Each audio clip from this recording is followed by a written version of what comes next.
పల్లె TV news కి స్వాగతం। యాదాద్రి భువనగిరి జిల్లా మోటకొండూరు మండలం సికిందర్ నగర్ గ్రామంలోని గ్రామస్తులంతా భూ సమస్యతో ఇబ్బంది పడుతున్నట్లు తెలంగాణ రాష్ట్ర ప్రభుత్వ విప్ పాలేరు ఎమ్మెల్యే బీర్ల ఐలయ్యని కలిసి తమ సమస్యను తెలిపారు। దీంతో బుధవారం రోజు ఎమ్మెల్యే ప్రభుత్వ విప్ బీర్ల ఐలయ్య సికిందర్ నగర్ గ్రామంలో అధికారులు గ్రామస్తుల మధ్య క్షేత్రస్థాయిలో భూ సమస్యకు సంబంధించిన అంశంపై విచారణ చేపట్టడం జరిగింది। ఈ సందర్భంగా బీర్ల ఐలయ్య మాట్లాడుతూ సికిందర్ నగర్ ప్రజలకు అన్యాయం జరగకుండా చూస్తానని, భూ సమస్యలో ఏ ఒక్కరు తప్పు చేసినా ఉపేక్షించేది లేదని పలువురు అధికారులను నిలదీశారు। దీని వెనుక ఏ అధికారి ఉన్నా, ఏ రాజకీయ నాయకుడు ఉన్నా, ఈ సమస్యకు కారకులు ఎవరు ఉన్నా వారందరూ చట్టరీత్యా శిక్షించబడతారన్నారు। అధికారులు గ్రామస్తులకు సంబంధించిన భూములపై ఆచితూచి వ్యవహరించాలని సూచించారు। త్వరలో రాబోతున్నటువంటి భూమాతతో కాస్తు కబ్జా కాలంతో రైతుల సమస్యలు పరిష్కారం దొరుకుతుందని ప్రభుత్వ విప్ పాలేరు ఎమ్మెల్యే బీర్ల ఐలయ్య తెలిపారు। మరిన్ని వివరాలు ప్రభుత్వ విప్ పాలేరు ఎమ్మెల్యే బీర్ల ఐలయ్య వాయిస్ వీడియోలో।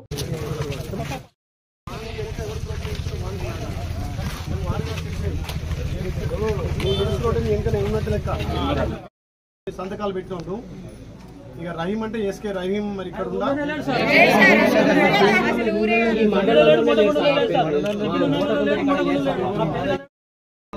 ఎట్లా ఈ రెండు పోతులు ఎట్లయినాయి మీ నాయకత్వాన్ని? ఒకటే సార్ ఇప్పుడు గతంలో అయిందట, గతంలో కూడా 6 నెలల కింద అంటారు. అది సరే జరిగిందా జరగలేదు అది కూడా రెండు. ఏదేమైనా మనమే బాధ్యులం కదా, మన కింద స్టాప్ చేసినా మనం చూసుకొని లాస్ట్ అథ్లెటిక్ నీ సిగ్నర్ కాబట్టి అన్ని ఉంటేనే నువ్వు సంతకం పెట్టాలి కదా। ఆయన ఏది సర్వే చూస్తే మనకు ధమాకులు లేనట్టు పిల్లగానికి నేను భూమి కలిసి సార్ అంటాడు వర్ష ప్రస్తావన వచ్చి మాట్లాడినాం। మరి కలెక్టర్ ఏది రెవెన్యూ మినిస్టర్ పోతే సీరియస్ అవుతుంది। ఇదేందో క్లియర్గా పెట్టి క్లియర్గా మీరు సాల్వ్ చేస్తే మీ పొట్ట మీద కొట్టే ఆలోచన మాకు లేదు, కానీ ఇలాంటి అడ్డగాలు జరగదు। ఊరు 2 సార్లు ఏది అది కట్టుకోకపోతే ఆ రోజునే కలెక్టర్ మాట్లాడినా, ఆ రోజున మీరు యాక్షన్ నీకు కూడా మాట్లాడినా కదా।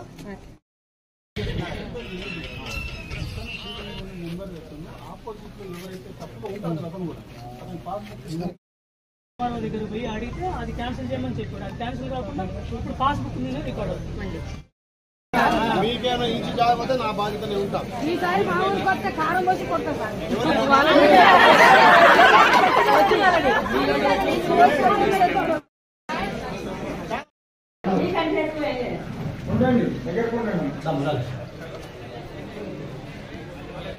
మండలంలోని సికిందర్ నగర్ గ్రామంలో గత నెల కిందనే గ్రామస్తులంతా కలిసి మా గ్రామంలో ఉన్నటువంటి ముస్లింల పేరు మీద ఉన్నటువంటి సర్వే నెంబర్ 533-32లో గతంలో ముస్లిం చనిపోయారు। వాళ్ళు గతంలోనే ఈ గ్రామానికి సుమారు ఒక 9 ఎకరాల చిల్లర గ్రామ కట్టడానికి గ్రామం నిర్మించడానికి కూడా ఇచ్చారు। మిగతా ల్యాండ్ కూడా వాళ్ళ వారసులు చనిపోయారు, కానీ కొంతమంది వాళ్ళ వారసులమని చెప్పి డెత్ సర్టిఫికేట్ కూడా తప్పు పేరుగా తెచ్చి ఇక్కడ రెవెన్యూ సిబ్బందిని కొంచెం మిస్ప్లేస్ చేశారు। సర్వే చేసినప్పుడు కూడా అక్కడ ఉన్నటువంటి ఆర్ఐ కానీ సర్వేర్ కానీ చాలా తప్పులు చేసినట్టు అక్కడ ఫీల్డ్ మీద కానొచ్చింది। గత 5-6 సంవత్సరాల కింద ఏదైతే ప్రభుత్వ ల్యాండ్గా గుర్తించినటువంటి 533/Bలో ప్రభుత్వ పరంగా పల్లె ప్రకృతి వనంలో కూడా చెట్లు పెట్టడం జరిగింది। ఈ గ్రామ పంచాయతీ కొత్తగా ఏర్పడుతుందని చెప్పి అక్కడ గ్రామ పంచాయతీ బిల్డింగ్ కూడా స్టోన్ వేయడం జరిగింది। గతంలో ప్రభుత్వ నిధులతోటి అంగన్వాడీ బిల్డింగ్ కూడా కట్టడం జరిగింది। మరి కొంతమంది ఇందులో మరి రాజకీయ నాయకుల ప్రమేయమా, కొంత మాఫియా ప్రమేయమా ఉన్నట్టు కనిపిస్తుంది। ఎంతటి వారినైనా వాళ్ళని క్షమించేది లేదు। తప్పకుండా ఇప్పుడే గౌరవ కలెక్టర్ గారితో మాట్లాడినాం, తహసీల్దార్ కూడా ఇక్కడనే ఉన్నాడు, ప్రత్యక్షంగా ఫీల్డ్ మీద పోయి చూసినాం। అది పూర్తిగా ప్రభుత్వ స్థలంగా, గ్రామానికి సంబంధించిన స్థలంగా నిర్ధారించబడ్డది। వాళ్ళు కూడా దాని మీద ఎంక్వైరీ చేస్తామన్నారు। దీన్ని ఇంతతో వదిలిపెట్టు కాకుండా ఏదైతే ముస్లింల పేరు మీద మేమే వారసులమని దొంగగా సర్టిఫికేట్ తెచ్చి ఈ అక్రమాలకు పాల్పడుతున్న వాళ్ళ మీద ఇక్కడనే ఏసీపీ గారు కానీ సిఐ గారు ఎస్ఐ గారు కూడా వచ్చారు। వాళ్ళకు కూడా ఎవరైతే పౌతి పెట్టుకున్నారో వాళ్ళని క్షుణ్ణంగా వాళ్ళ వారసులా కాదా ఎంక్వైరీ చేయమని చెప్పి కూడా వాళ్లకు ఆర్డర్ ఇవ్వడం జరిగింది। ఇందులో ఎవరైతే పౌతికి సహకరించినటువంటి ఆర్ఐ కానీ, ఫీల్డ్ ఎంక్వైరీ చేసినటువంటి సర్వేయర్ కానీ, అవసరమైతే తహసీల్దార్ కూడా ఇలా తప్పు చేస్తే ఎవరిని కూడా ఉపేక్షించేది లేదు। 2 రోజుల్లో రిపోర్ట్ చేసి ఎంత పెద్దవారున్నా వాళ్ళని ఇమీడియట్లీ సస్పెండ్ చేయమని చెప్పి కలెక్టర్ కూడా కోరడం జరిగింది। దీని మీద రేపు గౌరవ శాఖ మంత్రి పొంగులేటి శ్రీనివాస్ రెడ్డి గారి దృష్టి కూడా తీసుకుపోతున్నాం। ఎందుకంటే కొంతమంది ముస్లింల పేరు చెప్పి ఎన్నడో గతం 150 సంవత్సరాల కింద చనిపోయిన వాళ్ళని కూడా పౌతి చేయించుకొని ఇక్కడ భూములను కాజేస్తారు కాబట్టి వాళ్ళ మీద తప్పకుండా ప్రభుత్వ పరంగా యాక్షన్ ఉంటుంది, తప్పకుండా చర్యలు తీసుకుంటాం. ఇక్కడ ఉన్నటువంటి సికింద్ర నగర్ గ్రామ ప్రజలకు నేను గతంలోనే మాట ఇచ్చిన, మీ గ్రామంలో ఉన్నటువంటి సెంటు భూమి కూడా పోకుండా కాపాడే బాధ్యత నాది.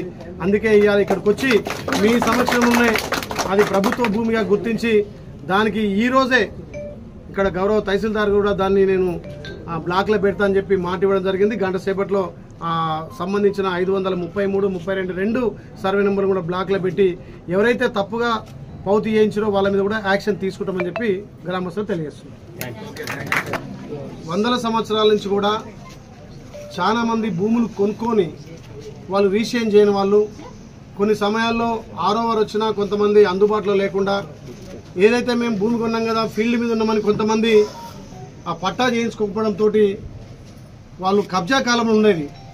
ఈ ధరణి వచ్చిన తర్వాత కబ్జా కాలం తీసేయడంతో గతంలో ఎవరైతే పట్టాదారు ఉన్నారో, ఎవరైతే పట్టా కలిగి ఉండి భూస్వాములు ఎవరు ఉన్నారో, నైజాం కాలం నుంచి వచ్చినటువంటి ముస్లింలు ఉన్నారో, మళ్ళీ వాళ్ళ పేరు రావడం వల్ల ఇవాళ కొనుక్కున్న వాళ్ళంతా బలైపోతున్నారు. మళ్ళీ వాళ్ళ పేర్లే పట్టా పాస్బుక్ కూడా వాళ్ళకే వచ్చాయి. కాబట్టి ఈ కబ్జా కాలం లేకపోవడంతో ఇలా గతంలో కబ్జా పట్టా చూసి తహసీల్దార్ గారు కానీ అప్పుడున్నటువంటి ఎంఆర్ఓలు పాస్బుక్లు ఇచ్చేది. ఇలా కబ్జా కాలం తీసేయడం వల్ల ఎవరైతే గతంలో పట్టా ఉండి విక్రయాలు చేసిన పట్టా మార్పు కాకపోవడంతో ఇలా ఈ భూ సమస్యలు ఏర్పడ్డాయి.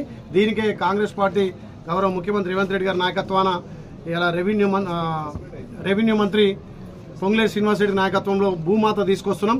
ఇలాంటి ఎవరైతే భూమి ఫీల్డ్ ఎవరు ఉండరో కబ్జా చూసి అతని పట్టా చూసి ఎవరైతే కబ్జా ఒకటి పట్టా ఒకటి ఉంటే కూడా మళ్ళీ పూర్తిగా ఎంక్వైరీ చేసి ఏ రైతే పట్టాకుంటాడో ఆ పట్టా సర్వే నెంబర్నే హద్దులు ఫిక్స్ చేసి అతనికి అందులో కబ్జా ఇచ్చే విధంగా కూడా ఈ భూమాతలో ఉంటుంది. కాబట్టి ఒక నెల 15 రోజుల్లో ఈ భూమాత మీద క్లియర్గా వస్తాయి. ఇన్స్ట్రక్షన్స్ వచ్చిన తర్వాత ఇలాంటి చిన్న చిన్న మిస్టేక్ పోతాయి. కాబట్టి ఏదైతే గత కబ్జా కాలం తీసేయడం వల్ల కొనుక్కొని వ్యవసాయం చేసి 100 సంవత్సరాల నుంచి కబ్జా ఉన్నా కానీ వాళ్ళకి పట్టా లేకపోవడంతో ఇలాంటి సమస్యలు వస్తున్నాయి. కొంతమంది బ్రోకర్లు ఇలాంటి భూముల మీదనే పనిగా ఇలాంటి చనిపోయిన పాత వాళ్ళ పేరు కాసిం ఉంటే తాత పేరు కాసిం ఉంటే ఇప్పుడు మనవన్ పేరు మీద కాసిం అని ఉంటే కూడా ఆ ఆధార్ కార్డు పెట్టి కాసిం పేరు మీద పౌతులు చేయించడం, వాళ్ళ పేరు రిజిస్ట్రేషన్ చేయించడం కొన్ని జరుగుతున్నాయి. కాబట్టి అంటే కాసిం అంటే ఉదాహరణకు చెప్తున్నా, కాసిం అని మీరు మెన్షన్ చేయాల్సిన అది కాకుండా అట్లాంటివి ఆ ముస్లింల పేరు మీద చాలా మంది భూములు కాజేస్తున్నారు. ఇక్కడ మల్లాపూర్ కానీ ఇక్కడ ఉన్నటువంటి కొన్ని గ్రామాలలో అప్పుడు నైజాంలు చాలా మంది ముస్లింల భూములు ఉంటాయి. కాబట్టి ఆ భూములు కాజేయాలని కొంత టీం చేస్తుంది. ఆ టీం పని కూడా ఖచ్చితంగా చట్టపరంగా టీం మీద చర్యలు తీసుకుంటాం. ప్రభుత్వ భూములు కానీ ఇక్కడ ఎవరైతే పేదలు కొని రిజిస్ట్రేషన్ చేసుకోలేదో కబ్జాకున్న వాళ్ళ భూములు కూడా కాపాడమే బాధ్యతగా వాళ్ళ తరఫున నేను కొట్లాడి వాళ్ళ భూములు వాళ్ళు కాపాడుతానని చెప్పి మాటిస్తున్నాను.